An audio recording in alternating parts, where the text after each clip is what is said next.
Now, our next NCERT in-text questions of chapter life processes on page number 101. 95 के बाद अब हमारे दूसरे in-text question start हो चुके हैं, which is on page number 101, and the very first question is, what are the differences between autotrophic nutrition and heterotrophic nutrition? Autotrophic nutrition and heterotrophic nutrition के बीच में डिफरेंस बताना है हमें इस क्वेश्चन के अंदर। और पहले हम इन जनरल देख लेते हैं। ऑटोट्रॉफिक का मतलब होता है जो लोग अपना खाना खुद बना सकते हैं। अब बनाने का मतलब ये नहीं होता जैसे अपनी चपाती खुद बना रहे हैं, अपनी सब्जी खुद बना रहे हैं, that is not autotrophic nutrition. अपना खाना खुद बनाना मतलब जैसे कि फैक्ट्री में बनता है। तो हमारे केस में, हमारे लिविंग वर्ल्ड के केस में खाने की फैक्ट्री है plants, because they make food by using some raw materials like carbon dioxide, water, sunlight, chlorophyll. In the presence of chlorophyll, they can prepare their food which we are using for our nutrition.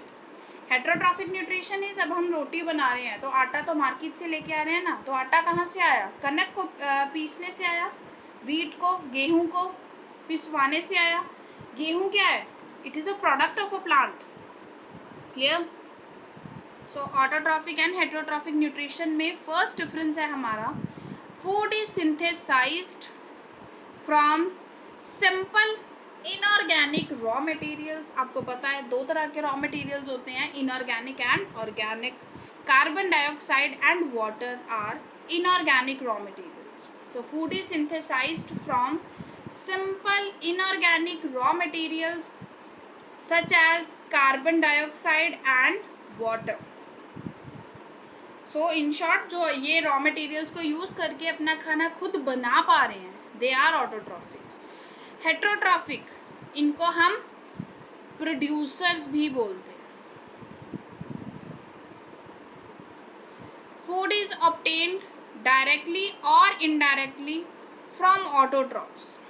इनके case में, heterotrophs के case में, like हमारे case में, हम अपना खाना खुद नहीं बना सकते, हम डायरेक्टली और इनडायरेक्टली ऑटोट्रॉफ्स के ऊपर डिपेंडेंट होते हैं। अब ये डायरेक्टली इनडायरेक्टली का मतलब क्या है?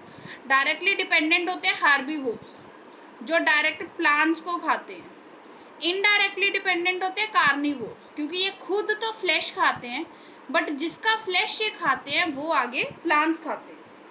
सो they are indirectly dependent upon autotrophs. And जो खाना हम खाते हैं फिर उसकी ब्रेकडाउन होती है with the help of enzymes, like हमारे केस में trypsin, pepsin etcetera. All these enzymes are helpful in breaking down the food.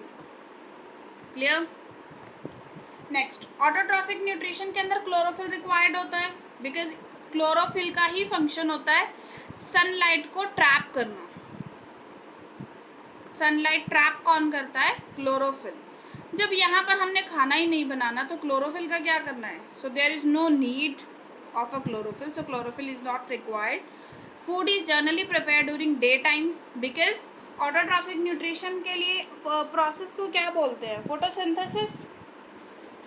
Photosynthesis करने के लिए सनलाइट की रिक्वायरमेंट होती है, and sunlight is only present during day time. Heterotrophic nutrition के case में हमें क्या रिक्वायरमेंट है? हमें फ्लेम की रिक्वायरमेंट है, या फिर हमें मार्केट की रिक्वायरमेंट है। मार्केट से खाना मिल रहा है या फिर फ्लेम मिल रही है, we can eat. So food can be obtained at all time. Last difference is all green plants and some bacteria have this type of nutrition. Green plants and bacteria के पास ऑटोट्रॉफिक न्यूट्रिशन होता है, animals and fungi के पास heterotrophic nutrition होता है। Clear? Thank you.